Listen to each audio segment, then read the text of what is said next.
Rebecca Thornton wiped the sweat from her brow as she parked her aging Honda outside the Blackwood County Courthouse. The Arizona sun beat down relentlessly, making the June heat nearly unbearable even at 9 in the morning. At 34, Rebecca had been serving as a public defender in this small desert town for nearly 7 years, but the weight of the job still felt new sometimes, especially on days like today. Another hopeless case, she muttered to herself, gathering her briefcase and the hastily assembled file she'd been given less than 24 hours ago. The courthouse was a stark, sand-colored building that seemed to absorb the heat and radiated back with interest. Inside, the air conditioning offered little relief. Rebecca nodded to security guards as she passed through the metal detector, her mind racing through the minimal information she had on her newest client, Miguel Blackfeather, 12 years old, Native American from the nearby Navajo reservation, charged with shoplifting and assaulting a store owner. No prior record, no parents present at arrest. She tried calling the contact number in the file repeatedly since yesterday afternoon, but had only reached a disconnected line. Her attempts to visit the reservation had been met with polite but firm redirection by tribal police, who explained that the boy's grandmother was elderly and couldn't travel. They assured Rebecca they would bring the boy to court this morning. As she pushed open the door to the meeting room adjacent to Courtroom C, Rebecca steeled herself for what was likely to be another frustrating encounter with a system that seemed designed to fail the most vulnerable. The small consultation room was empty except for a slight figure huddled in the corner chair. Miguel Blackfeather looked even younger than 12, his thin frame swallowed by a faded blue t-shirt that hung off one shoulder. His jeans were torn at the knees, his sneakers held together with duct tape. His long black hair was tangled and matted, partially obscuring a face smudged with dirt. A fresh bruise darkened one cheekbone. "Hello, Miguel," Rebecca said gently, setting her briefcase on the table.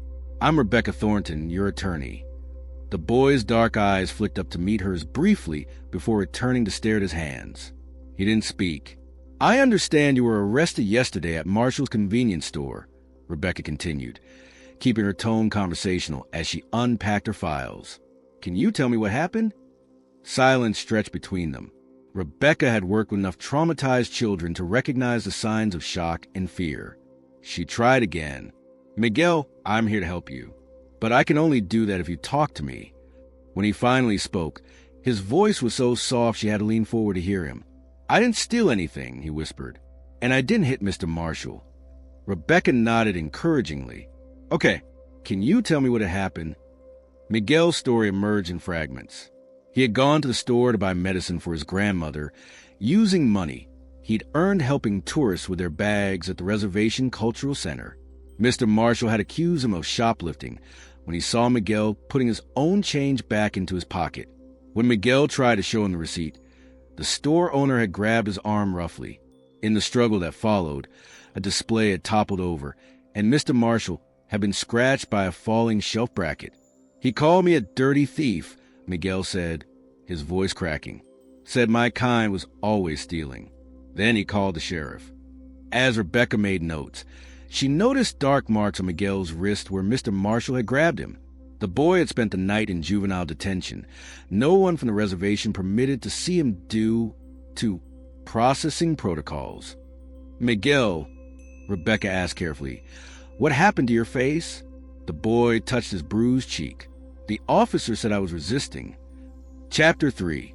A promise made court was scheduled to begin in 20 minutes. Rebecca's mind raced as she organized her approach. The charges were ridiculous. A misunderstanding escalated by prejudice and then compounded by what appeared to be excessive force during arrest. But Blackwood County had a history of harsh treatment toward the indigenous population, and Judge Harmon was notoriously unsympathetic to juvenile defendants. "Miguel, I'm going to do everything I can to get these charges dismissed," Rebecca said firmly. "But I need to know if there's someone who can verify you were buying medicine. Do you still have the receipt?" Miguel shook his head. "The officer took my backpack. Everything was in there. And your grandmother?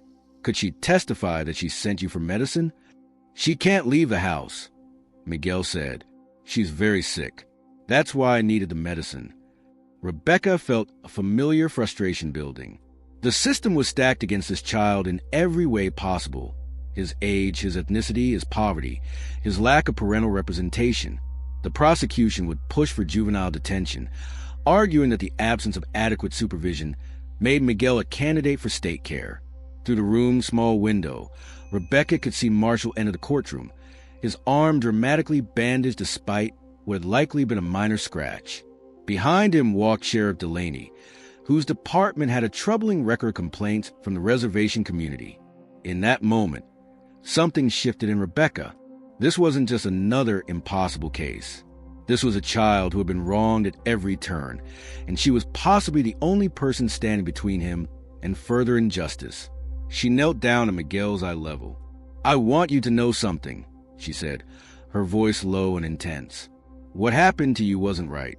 Not at the store, not during your arrest, and not overnight. And I am not going to let them get away with it." For the first time, Miguel's eyes met hers directly. They were deep brown, filled with a wariness that no 12-year-old should possess, but behind that, a flicker of something that might have been hope. "The people from my tribe say white lawyers don't fight for us," he said simply. Rebecca held his gaze. "Then I'll just have to prove them wrong." Chapter 4. The courtroom seat was small by most standards, but its high ceiling and dark wood paneling gave it an imposing atmosphere. Judge Harmon sat behind the bench, his thin face set in its habitual expression of impatient disapproval. At 67, he presided over Blackwood County's cases for nearly 3 decades, and Rebecca had yet to see him rule favorably in any case involving the reservation. The gallery was nearly empty, just a bored court reporter, 2 officers waiting to testify in other cases, and a single figure that caught Rebecca's attention. An elderly man in a worn denim jacket sat in the back row, his weathered face impassive, his long gray hair tied back with a leather cord. He nodded almost imperceptibly when Miguel entered, but made no other movement. "Case number JD 2023-114, County of Blackwood versus Miguel Blackfeather," the clerk announced. "Charges of petty theft and assault in the 3rd degree." Rebecca guided Miguel to the defense table, acutely aware of how small he looked beside her. She placed a reassuring hand on his shoulder. "Miss Thornton," Judge Harmon acknowledged with minimal courtesy, "I see you're representing the defendant. How does he plead?" "Not guilty on all charges, Your Honor," Rebecca replied firmly. Assistant District Attorney James Wilson rose from the prosecution table. At 29, he was relatively new too. If this story of courage and justice inspires you, take a moment to hit the like button and subscribe to No Filter America. Your support helps us share more true stories about standing up for what's right, no matter the cost. The office is eager to establish a tough reputation.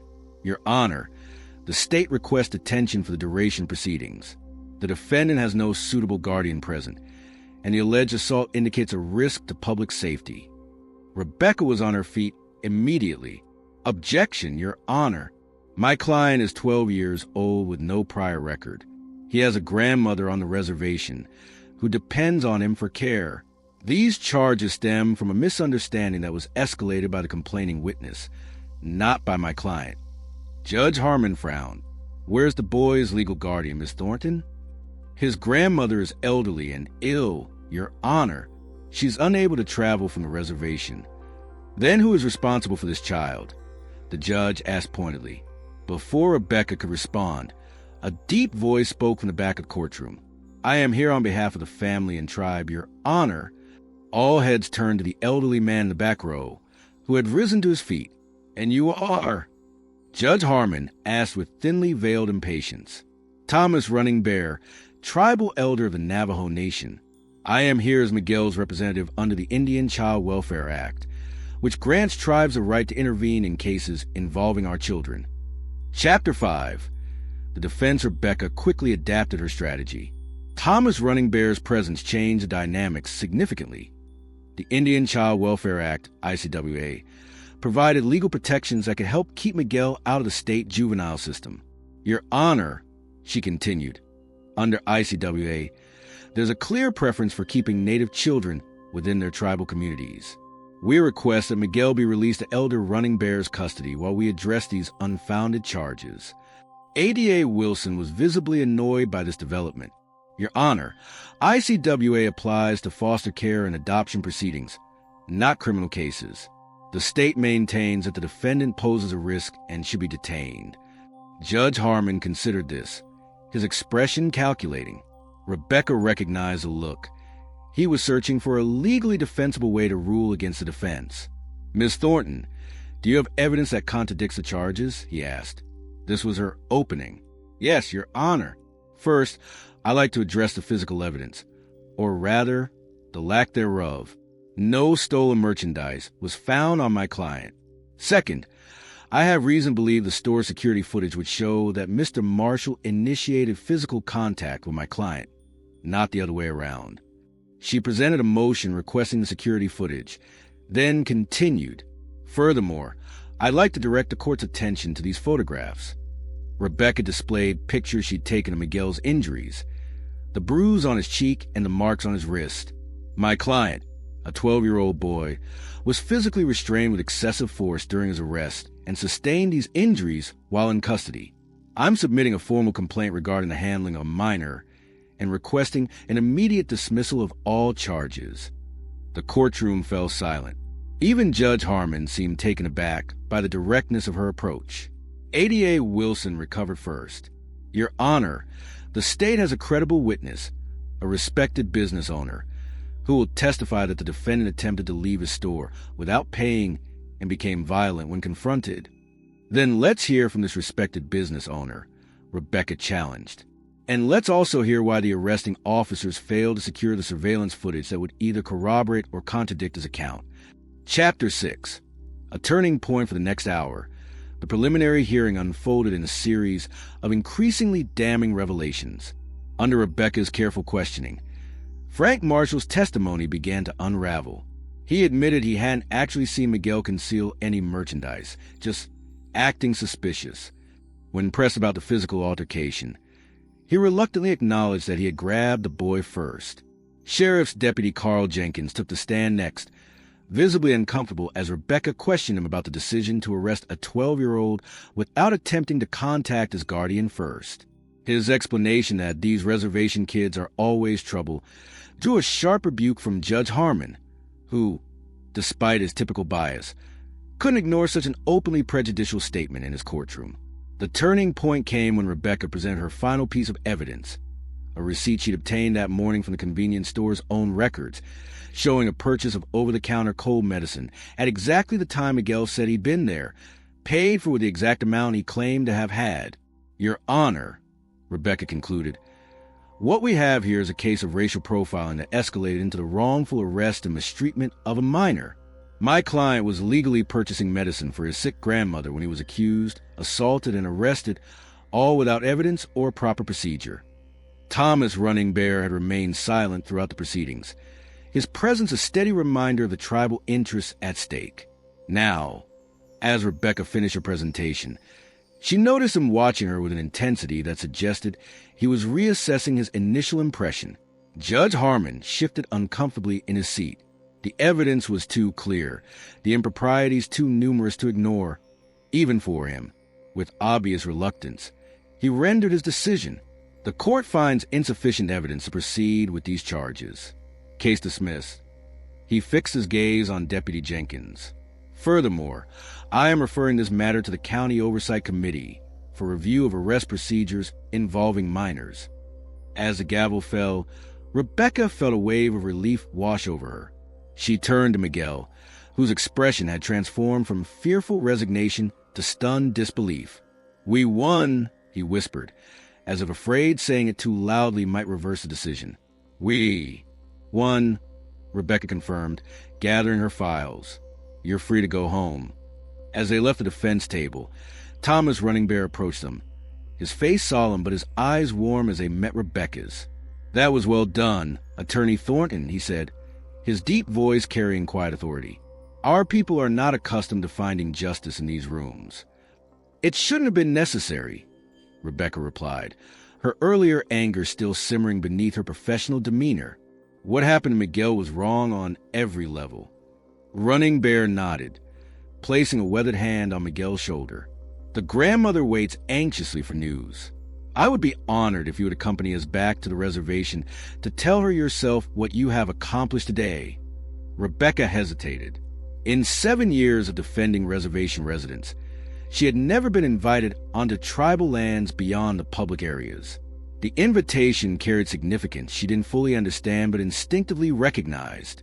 "I have other cases this afternoon," she began, then looked at Miguel's hopeful expression and reconsidered.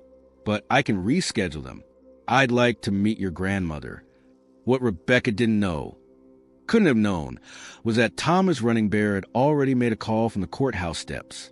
Across the reservation, word was spreading of what had transpired in courtroom C that morning, and of the white lawyer who had fought for one of their children as if he were her own.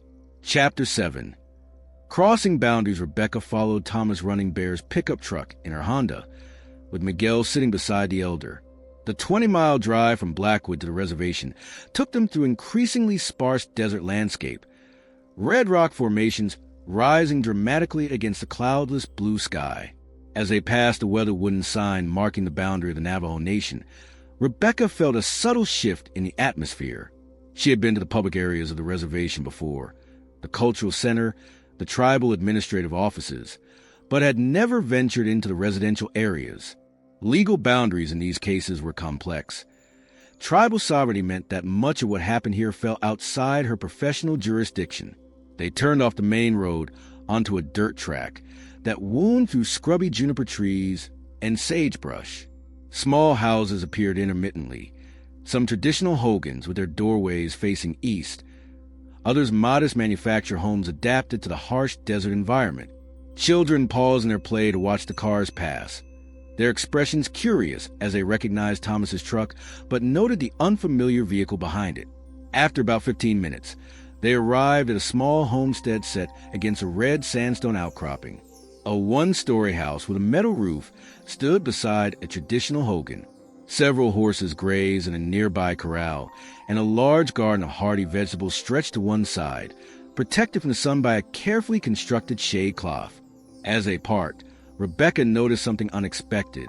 At least a dozen people were gathered outside the house, men and women of various ages, all watching her arrival with expressions ranging from curiosity to unmistakable wariness. Thomas got out his truck, helping Miguel down. The boy immediately ran to an elderly woman who had emerged from the house, supported by a middle-aged woman on each side. His grandmother, Rebecca presumed, watching as Miguel embraced her carefully, speaking rapidly in Navajo. Thomas approached Rebecca's car as she stepped out. Suddenly conscious of how out of place, she looked in her court attire. "The family is gathered," Thomas explained. "News travels quickly here. Miguel's grandmother, Ellie Blackfeather, wishes to thank you personally." Rebecca nodded, smoothing her skirt nervously. "I appreciate the invitation. I just did my job." Thomas's weathered face creased in what might have been a smile. "No, Attorney Thornton, you did more than your job. You showed respect to one of our children when others showed none. That is why we asked you here." Chapter 8. The elder's house inside Ellie Blackfeather's home. Rebecca was struck by the seamless blend of traditional and modern elements. Hand-woven rugs covered the floor, their geometric patterns telling stories she couldn't read but could appreciate. Family photographs lined the walls alongside intricate beadwork and ceremonial items. A wood stove occupied one corner, while a modern oxygen concentrator hummed quietly beside the elderly woman's chair. Ellie herself was smaller than Rebecca had expected, her body diminished by age and illness, but her eyes were sharp and intelligent in her deeply lined face. Her long white hair was braided and wrapped with colored yarn in a traditional style. The small living room was crowded with family members, Miguel's aunts, uncles, and cousins Rebecca guessed. She was offered a seat of honor directly across from Ellie, while Thomas sat to one side, acting as translator when necessary, though Ellie's English proved to be excellent. "My grandson tells me you fought like Changing Woman herself," Ellie said, her voice thin but clear. "He says you made the judge listen to the truth." Rebecca smiled, touched by the comparison to what she knew was an important Navajo deity. "Miguel made it easy. He told the truth, and the evidence supported him. Truth does not always matter in white courts when it comes from native mouths," one of the men commented from the edge of the room. There were murmurs of agreement. "It should," Rebecca replied simply. "And I'm sorry it doesn't always." A woman brought in a tray with mugs of fragrant tea and a plate of fried bread.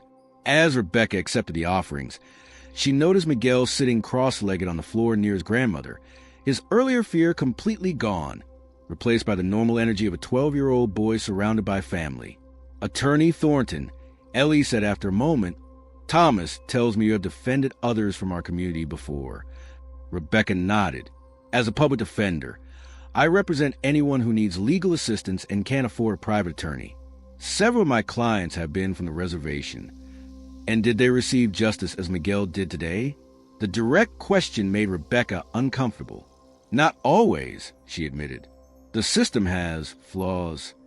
"Flaws," Thomas repeated, the word heavy with meaning, an interesting word for generations of injustice. There was no accusation in his tone, merely a statement of fact. Rebecca didn't try to defend the indefensible. "What happened to Miguel today? It happens too often," she acknowledged, "usually with no one to witness it or stop it. That's not a flaw in the system. That's the system working exactly as some people want it to work." Her honesty seemed to shift something in the room. The tension eased subtly, and several of the adults exchanged glances. "You speak a hard truth," Ellie said approvingly.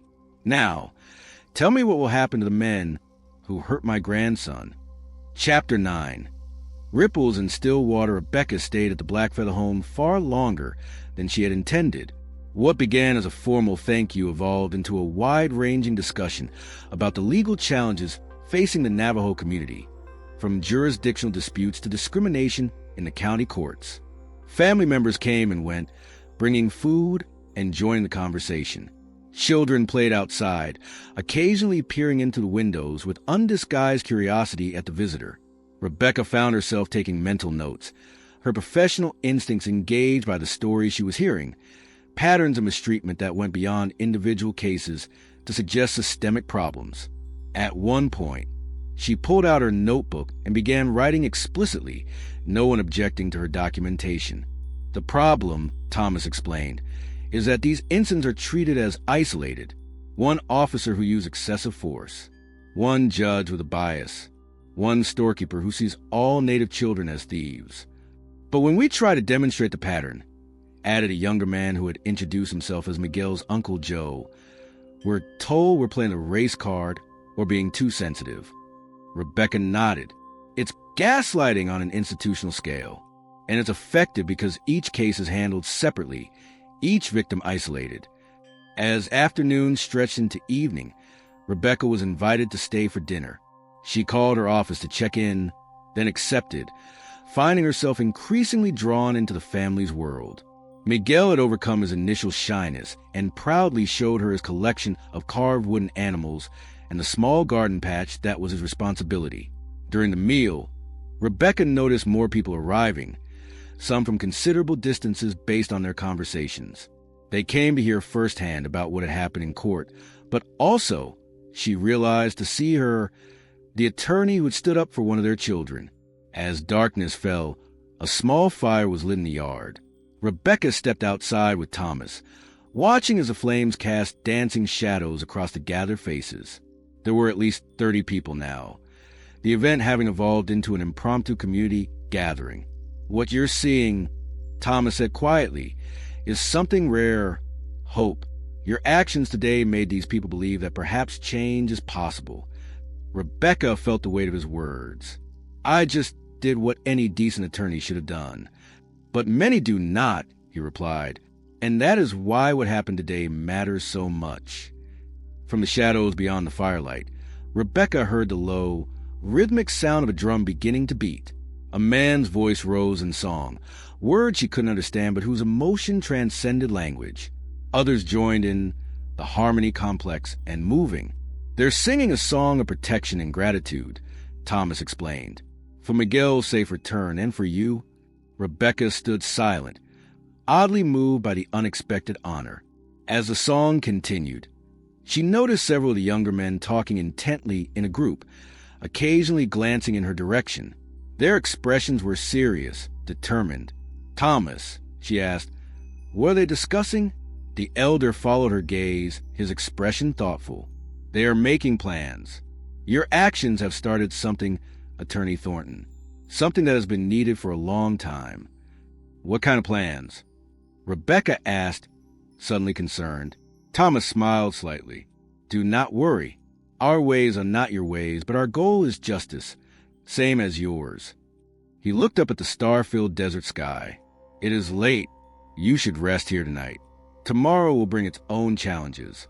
As Rebecca was shown to a small guest room in Ellie's house, she couldn't shake the feeling that her defense of Miguel had set in motion events beyond her understanding.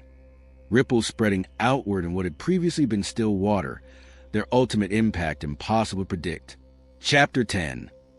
Dawn awakening Rebecca woke to the soft glow of dawn filtering through the window of her guest room. For a moment, she was disoriented, the unfamiliar surroundings confusing her until memories of the previous day flooded back. She had spent the night on the reservation, an unprecedented occurrence in her 7 years as a public defender. She dressed quickly in the same clothes from court, not ideal, but the best option available. As she stepped outside, the desert air was cool and crisp, the landscape transformed by the golden light of early morning. The compound was quiet, though smoke rose from the chimney of Ellie's house, suggesting someone was already awake. Rebecca found Thomas sitting on the porch, watching the sunrise with a steaming mug in his weathered hands. "Good morning," she greeted him. "I should probably head back to town soon. I have court at 11.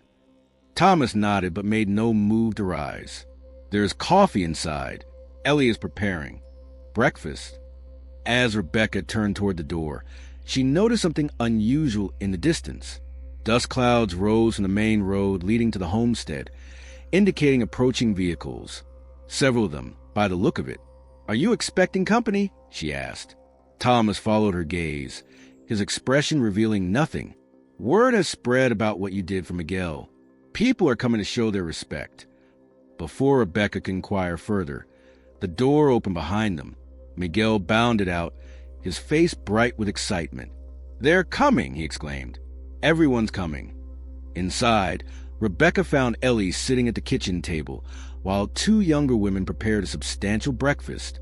The elder woman smiled at Rebecca's entrance. "You slept well?" she asked. "Yes, thank you," Rebecca replied, accepting a mug of coffee from one of the women. "Thomas mentioned people are coming. Is there some kind of event today?" Ellie's eyes twinkled with something like mischief. "You could say that. Please, eat. You will need your strength." Puzzled but hungry, Rebecca joined the family for breakfast. As they ate, the sound of arriving vehicles grew steadily more pronounced. Miguel kept running to the window, his excitement palpable. "Grandmother, John Red Cloud is here with the horses," he reported after one such trip. Ellie nodded approvingly. "Good. Tell him to prepare them as we discussed." Rebecca's confusion must have shown on her face, because Thomas leaned over to explain. "What happens today is rare, something not done for an outsider in many years. But the Council of Elders met at dawn and agreed. You have earned this honor." Chapter 11. The gathering when Rebecca stepped outside after breakfast. She stopped in her tracks, momentarily overwhelmed by the scene before her. The small homestead had transformed.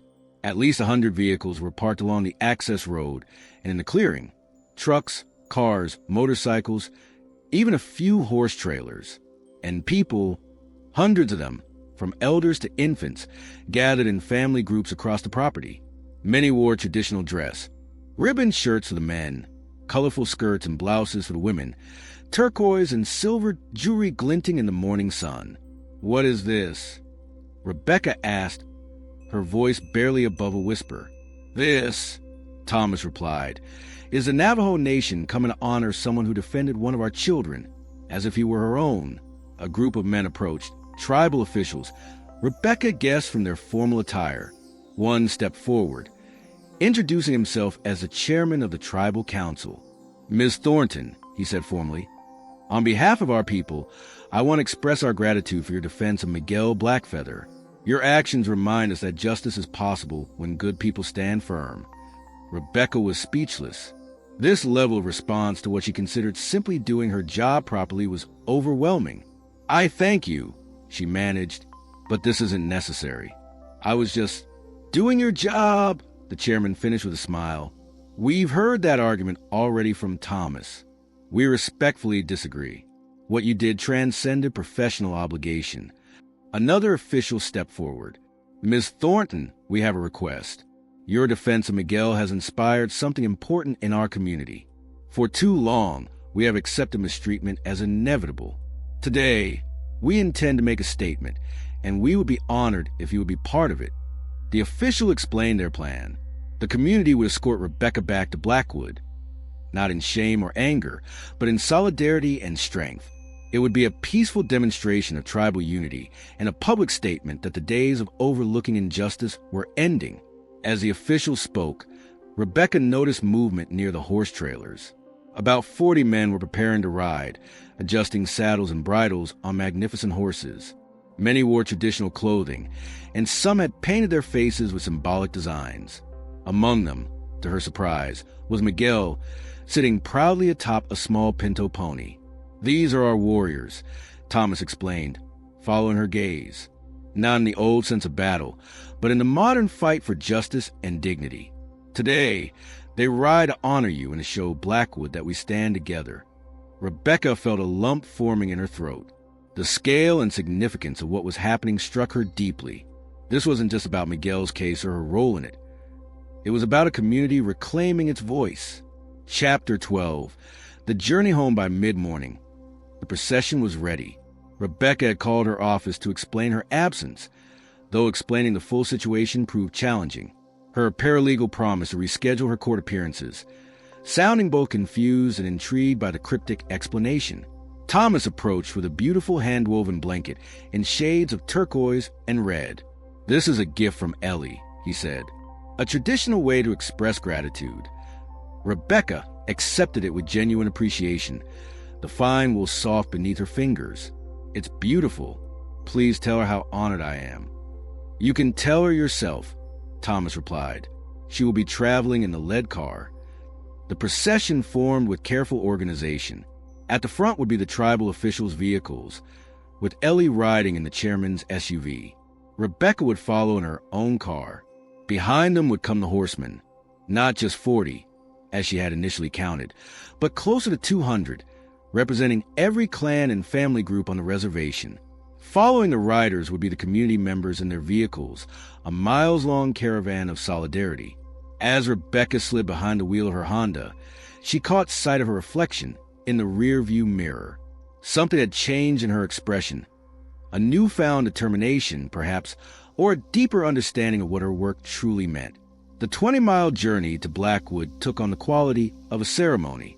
The horsemen rode in formation, their pace steady, dust rising from beneath hooves to create a cloud that seemed to sanctify the procession. Along the route, more people joined, some from neighboring tribes, others simply supporters who had heard what was happening. Word had spread to Blackwood as well. As the procession approached the town limits, Rebecca could see people lining the streets, expressions ranging from confusion to awe to discomfort. Local police scrambled to manage the unexpected event, clearly unsure how to respond to such a massive but peaceful demonstration.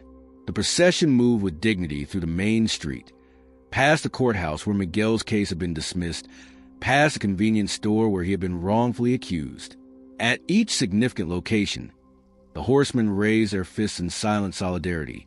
No words needed to convey their message.